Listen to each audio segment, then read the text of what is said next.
So if I were to ask you guys, let's say that you were born in life and you had an option. You could be right-handed, you could be left-handed, or you could be both, right-handed and left-handed. What option would you take? If you could be equally as strong in the right hand and left hand, I'm pretty sure that a lot of people would choose right-handed and left-handed because you would be stronger than a lot of other folks. You'd have a competitive advantage because you could use both of your arms with the same exact strength. And I think when it comes to follow-up, the best way to look at follow-up is it's either being right-handed or left-handed or being both. And what I mean by that is you have front-end sales, right? Fresh sales, which is one arm, and the other arm is follow-up. And a lot of people are great with one arm, but they're not great with the other. Some people are great with the other arm, but they're not great with the first. And I think they both connect to each other. If you're gonna do great on the first phone call or the first sales interaction with somebody, then you have to do great on the follow-up, because if you don't do great on the follow-up, you're dropping what you did with one hand and you're not leveraging the second. So what does it look like when you don't follow up? Okay? Well, here's what it looks like. You could have a great conversation with somebody, and then I could come in there, or your competitor could come in there, and they could have a better conversation than you did. And if somebody else comes in there and they have a better conversation, and then they do follow up better than you, the client's automatically going to go to the person that's there the most. I always tell people, if you want to get me to buy, you got to find me at the perfect time.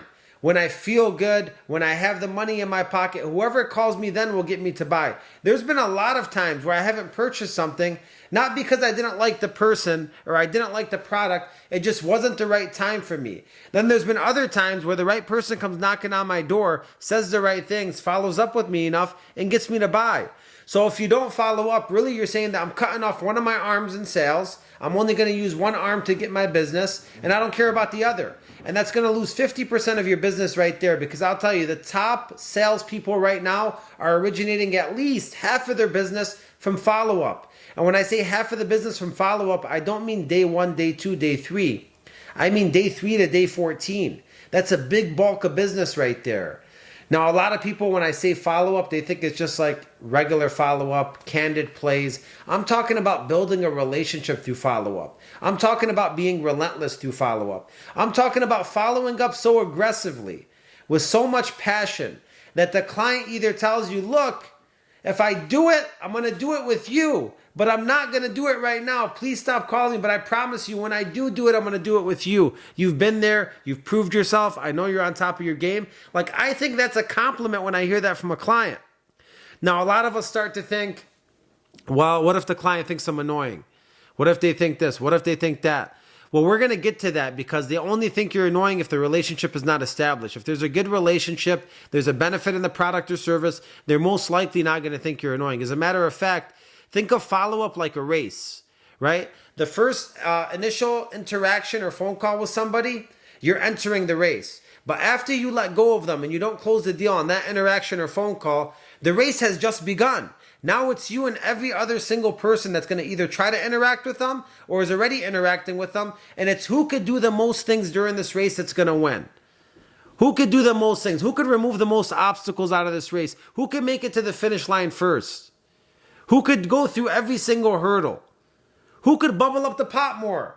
If you look at follow-up like a pot, right? And the bubbles in it are the actions. Who has the most bubbles inside of their pot? Who has the most actions inside of their pot? So that's what we're going to talk about. Here's the magic in this all. You don't really have to be a genius at following up. Really what you have to be is you have to take the time up front to build the process of following up.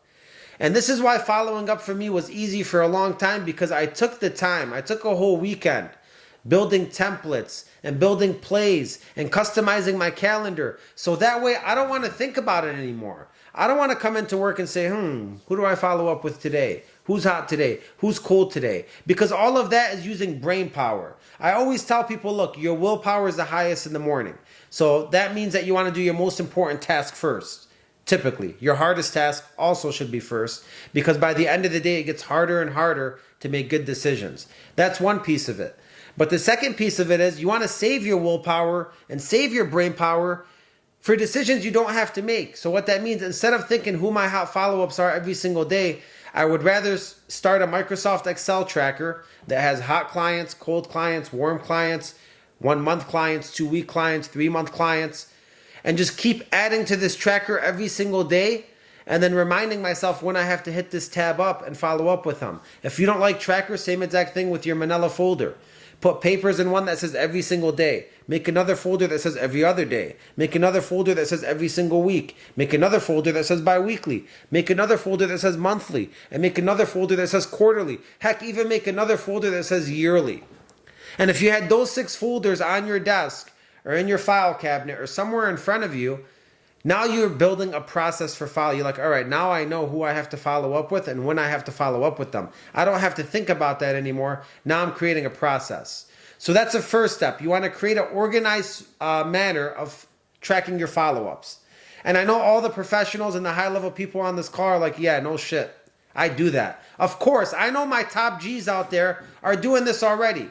They have those trackers, they're color coordinated, they're inside of them every single day, they're updating them every single day, or they have folders that are organized, or they even have a hot list, or whatever technology they use, they have a way to keep track of them. Look, I've done all 3. I've tried an Excel tracker, I've tried a piece of paper, and I've tried using technology, and honestly, sometimes I do all 3 of them. I'll triple dip in all 3 just to make sure that I have it land, air, and sea for myself, and I never forget about follow-up. So that's the first thing you want to do is figure out a way to track your follow-up. Whether it's paper, whether it's through Excel, or whether it's through technology. Figure out the way that works for you and then start.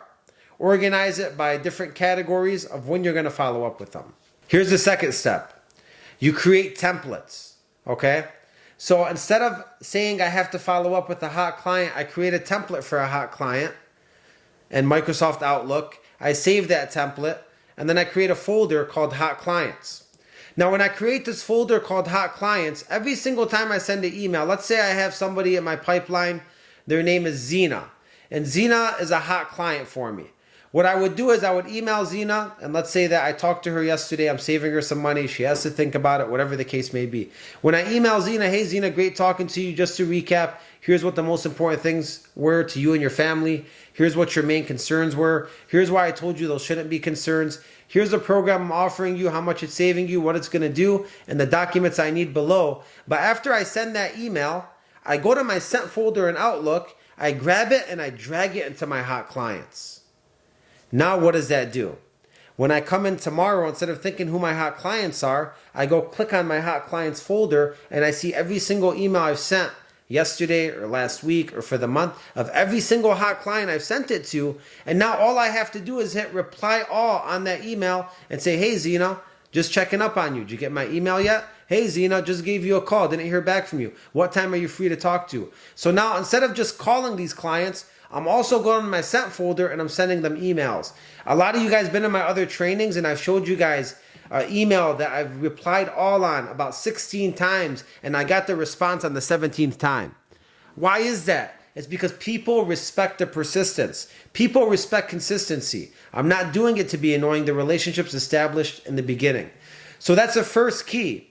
After you decide the different categories, go ahead and make a folder in your Outlook for every category.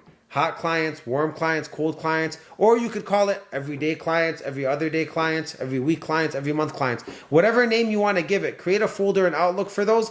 And every single time you send an email to a client, you drag it and put it into that folder. So now you have a track record. It's pretty much your hot list in every single folder without creating a hot list. That's something I did for years and it was very beneficial for me.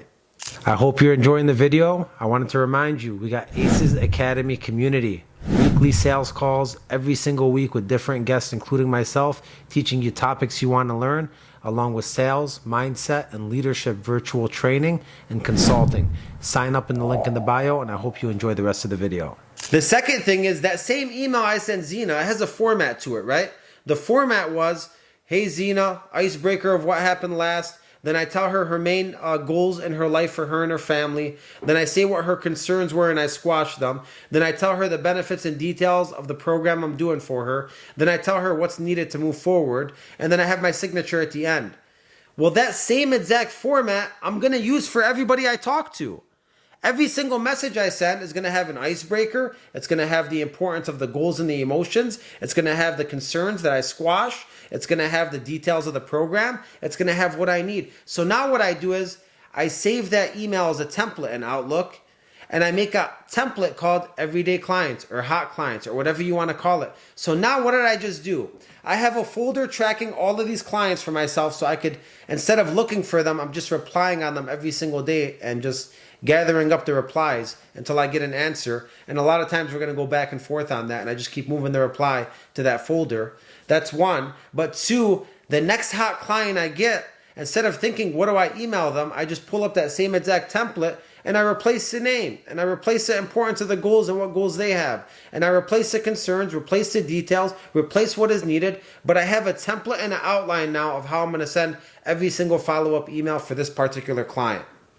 All right, now, how do you remember this? You got to push it to the calendar, right? So like for me, I use Outlook calendar, but like you guys know, I have a sales planner and I have a leadership planner. So I have my days, but what I like to do is make a recurring event. So let's say I do every single day, I put a half an hour in my Outlook calendar. And if you don't know how to do this, I mean, Google it or ask somebody in your office that does very simple stuff, right? If you double click on your calendar, there's a button for recurrence, so it happens over and over again. You don't have to add it. So I add a recurring event in my calendar every single day. Let's just say from 2 o'clock to 3 o'clock, because that's what works for me. And I put from 2 o'clock to 3 o'clock, every single day I'm following up with hot clients, Monday through Saturday, make it recurring, save. Now that's inside of my calendar. Now for me, the way I write down my plan every day is I look at my Outlook calendar and then I write it in here.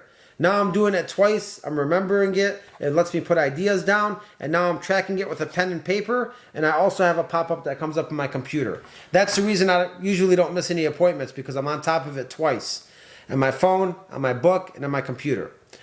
So when that pops up every single day, now it's like, instead of thinking about follow-up, 2 to 3 o'clock, I'm calling every single hot client. Now, I know what some of you are thinking. Some of you are like, well, are you really going to call people the same time every single day? No, I don't have to call people the same time every single day.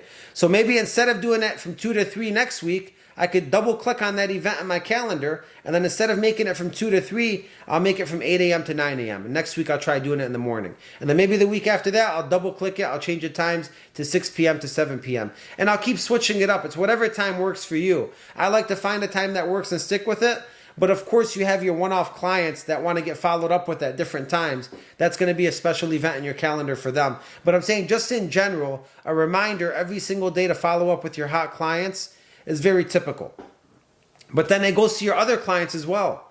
Well, when do I do my warm clients? Maybe my warm clients, I double click on the calendar and I put Monday and Friday for my warm clients. Maybe my cold clients, I double click the calendar and I put Monday every single 2 weeks. Maybe for my super cold clients, I double click the calendar and put super cold clients and I put it recurring every single month. But at least now inside of my planner that I write in and inside of my computer Outlook planner, I have a recurring event for all types of follow-ups.